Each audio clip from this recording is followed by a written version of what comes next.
में स्वागत है। और अब हम बीएड सेकेंड ईयर में ज्ञान भाषा एवं पाठ्यचर्या में ज्ञान टॉपिक को पढ़ रहे हैं।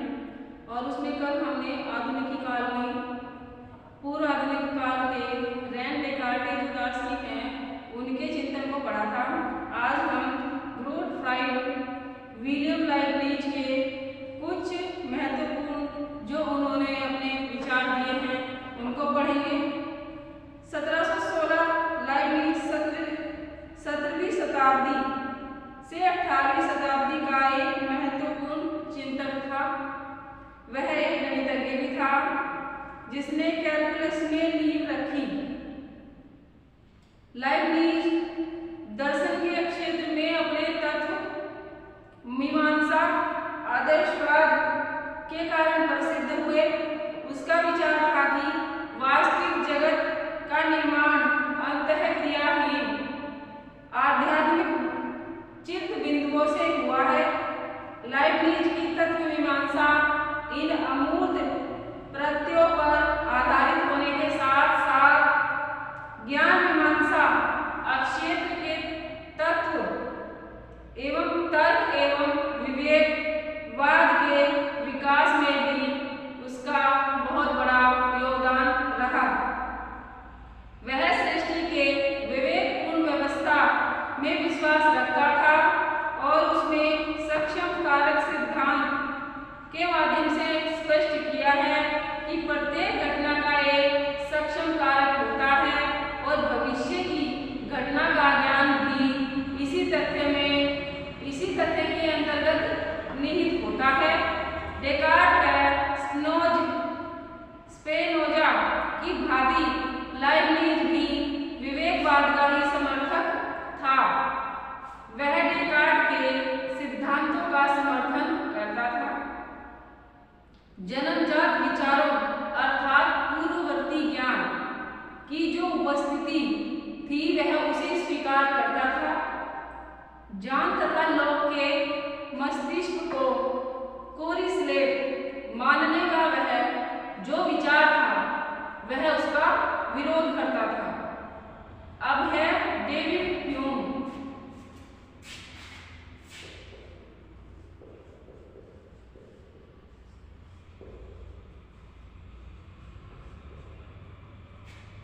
डेविड ह्यूम जो थे यह बौद्धिक जगत में ह्यूम के महत्व को स्कॉटलैंड के प्रसिद्ध जो दार्शनिक थे जेम्स हेंजिसन स्टर्लिंग के इस वक्तव्य से स्पष्ट समझा जा सकता है।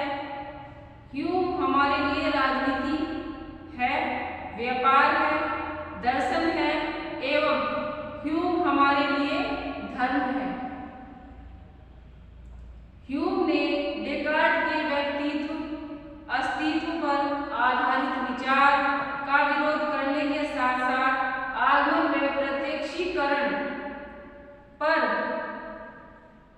आगमन व प्रत्यक्षीकरण द्वारा सत्य ज्ञान का प्रमाण प्राप्त होने पर तथा कारण कार्य सिद्धांत पर भी संदेह किया है। उसने संदेहवादी दृष्टिकोण अपनाते हुए मानवीय तर्कों को मूलतः संदेहयुक्त माना है। ह्यूम ने ज्ञान के विश्लेषणात्मक एवं संश्लेषणात्मक रूप को स्वीकार किया है। इसी प्रकार से इम्यूनल कांट है, यह भी बहुत बड़े दार्शनिक रहे हैं।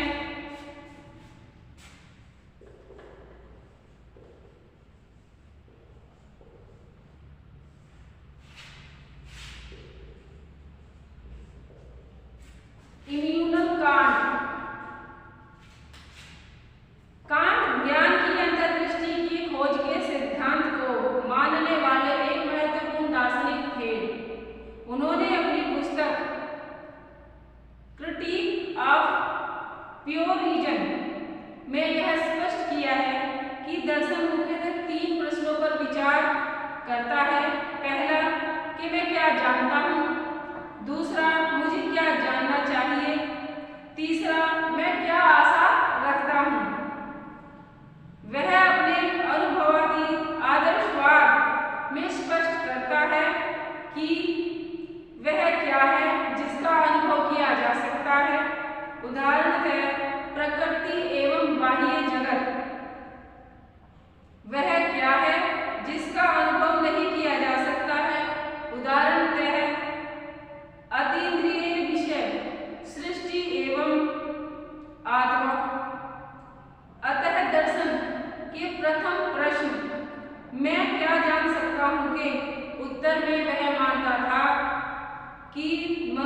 बाह्य जगत को ही जानने में सक्षम है।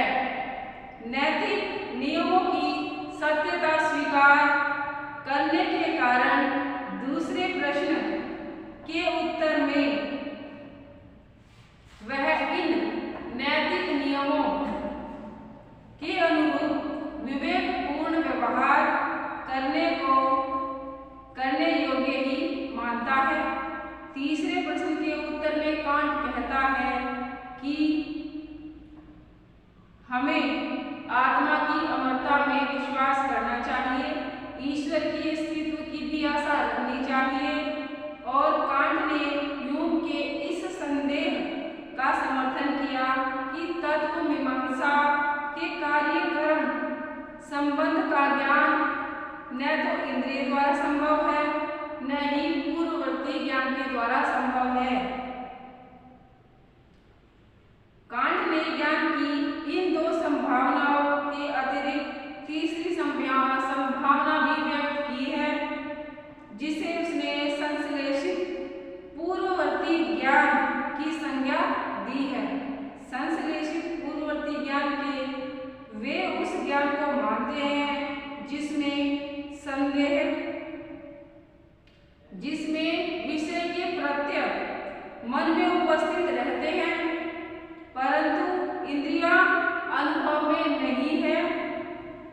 इस प्रकार ह्यूम के संदेहवाद की जो समस्या का समाधान करते हुए यह स्वीकार करते हैं कि संश्लेषित पूर्ववर्ती ज्ञान को अंतर्दृष्टि द्वारा प्राप्त किया जा सकता है। उन्होंने डेकार्टे के अंतर्दृष्टि ज्ञान का सिद्धांत तथा ह्यूम एवं बकरले द्वारा प्रस्तुत अनुभववादी ज्ञान सिद्धांत का समन्वय किया और ज्ञान विस्तार की दिशा को उत्तर आधुनिकी काल की ओर प्रसारित किया और उस पर बल दिया। अब है उत्तर आधुनिक काल।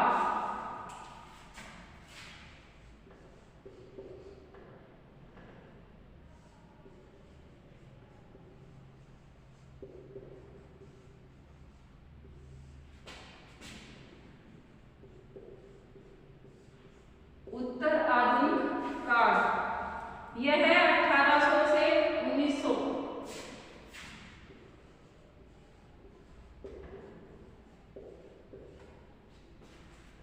ठीक है। ज्ञान की विकास की श्रृंखला में 19वीं शताब्दी के प्रारंभ में अनेक जर्मन दार्शनिक जो थे, जैसे John Gottlieb, Fichte, George William Frederick Hegel, Schelling आदि ने कांट के विचारों का समर्थन किया, परंतु निरपेक्ष सत्ता के ज्ञान को भी गैर बताया, अर्थात इस काल में सृष्टि रचना को विवेकपूर्ण बताते हुए इसे पूर्णतया बाह्य पुष्टि ज्ञेय बताया गया। इस काल में ज्ञान के विकास के क्रमबद्ध अध्ययन के लिए प्रमुख दार्शनिक हीगल के विचारों से आरंभिक उत्तर आधुनिक काल तथा पश्चोत्तर आधुनिक काल के प्रमुख दार्शनिक August George Comte, John Stuart Mill एवं चार्ल्स सैंडर्स पियर्स के विचारों को समझना आवश्यक है। इसी में जॉर्ज विलियम फ्रेडरिक हीगल के विचारों को निम्न प्रकार से प्रस्तुत किया गया है।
आत्मा है एवं प्रकृति है।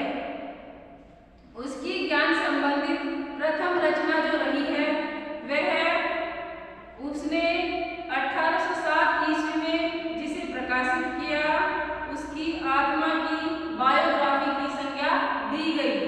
हीगल की यह रचना मानव इतिहास एवं ज्ञान के क्रमबद्ध विकास की में जो उसकी चेतना थी, एक आत्म चेतना के विकास के ब्यौरा प्रस्तुत करती है।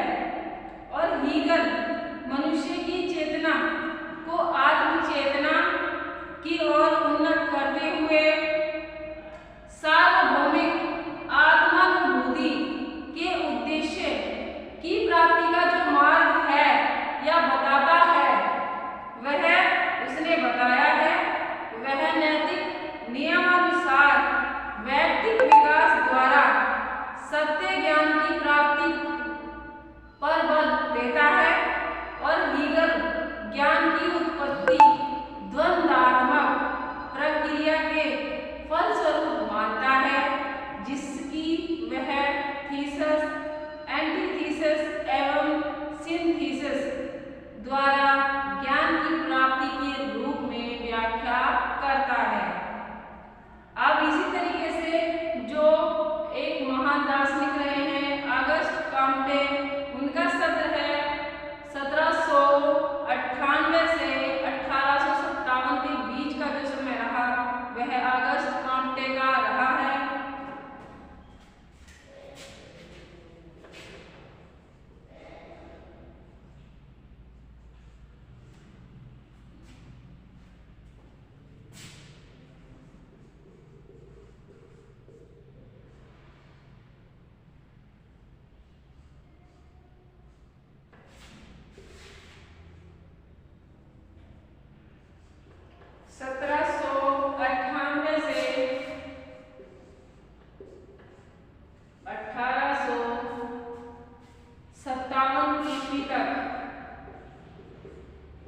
जो ये समय रहा है यह अगस्त कॉम्टे का रहा है। हीगल के मृत्युपरांत 19वीं शताब्दी में मध्य से ही आदर्शवाद बिखरने लगा तथा इन ज्ञान की उत्पत्ति के संबंध में प्राकृतिक विज्ञान को समेकित करते हुए अनेक दर्शन जैसे प्रकृतिवाद, सकारात्मकवाद, प्रयोजनवाद आदि का उदय हुआ। और इस श्रृंखला में उत्तर आधुनिक काल के दर्शन फ्रांस के महान दार्शनिक एवं समाजशास्त्री ऑगस्ट कॉम्टे के विचारों ने प्रभावित किया। उन्होंने समाजशास्त्र एवं सकारात्मकवाद की नींव रखी। कॉम्टे ने भौतिक विज्ञान, जीव विज्ञान एवं रसायन विज्ञान सभी विषयों को महत्वपूर्ण बताया तथा सामाजिक संरचना को भी समाज भौतिकी की संज्ञा दी। कॉम्टे ने ज्ञान प्राप्ति की बौद्धिक धारा में ह्यूम व कांट के विचारों का नवीन विचारों के साथ संश्लेषित करते हुए सकारात्मकवाद प्रस्तुत किया, जिसके अनुसार तत्व मीमांसा एवं ज्ञान मीमांसा एवं निरपेक्ष सत्ता संबंधी पूर्व विचार अपर्याप्त तथा सकारात्मक ज्ञान का आधार प्रकृति जगत एवं अनुभवजन्य विज्ञान ही है, यह बताया। और सबको उन्होंने अपने विचारों से प्रभावित किया। अब है जॉन स्टुअर्ट मिल।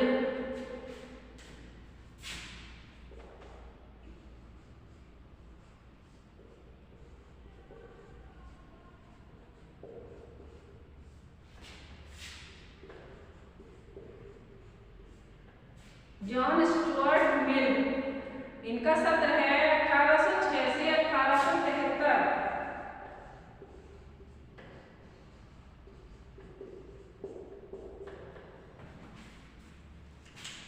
मिल के विचारों ने 19वीं शताब्दी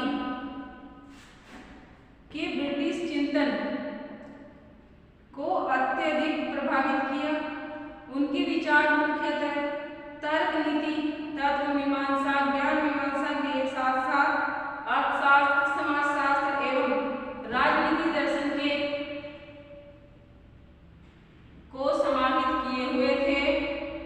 उन्होंने जर्मन दार्शनिकों के पूर्ववर्ती ज्ञान के प्रत्यय को अस्वीकार करते हुए यह माना कि तर्क एवं गणितीय मूलभूत सिद्धांत पूर्व विद्यमान प्रियोरी ज्ञान न होकर अनुभव का सामान्यीकरण है। उनके दर्शन में नैतिक विचार उपयोगिता सिद्धांत पर आधारित है, अर्थात यदि कार्य सुख उत्पन्न करने में सक्षम है तब वह सही और यदि कार्य दुखदायी है तब वह गलत कहलाएंगे। इस प्रकार स्टुअर्ट मिल ने प्रकृतिवादी दृष्टिकोण अपनाते हुए माना है कि सृष्टि के ज्ञान का जो मार्ग है वह प्राकृतिक विज्ञान है और जर्मन दार्शनिकों द्वारा प्रतिपादित पूर्ववर्ती ज्ञान की कोई अस्तित्व नहीं है। हमारा जो ज्ञान है अस्थायी ज्ञान है तो वह प्रकृतिवादी विज्ञान है। प्रकृति के द्वारा हमें जो ज्ञान प्राप्त होता है वह सत्य ज्ञान है और स्थायी ज्ञान है। Avec Charles Sanders Peirce,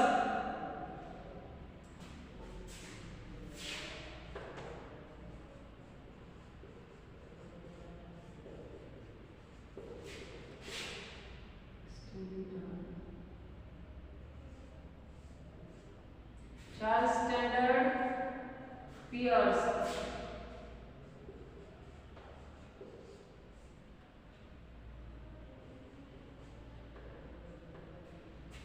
इनका समय, इनके आगे आने वाला जो समय था वह आधुनिक काल में था। चार्ल्स सैंडर्स पियर्स के एक अमेरिकी वैज्ञानिक थे। यह जो चार्ल्स सैंडर्स पियर्स थे यह एक अमेरिकी वैज्ञानिक थे।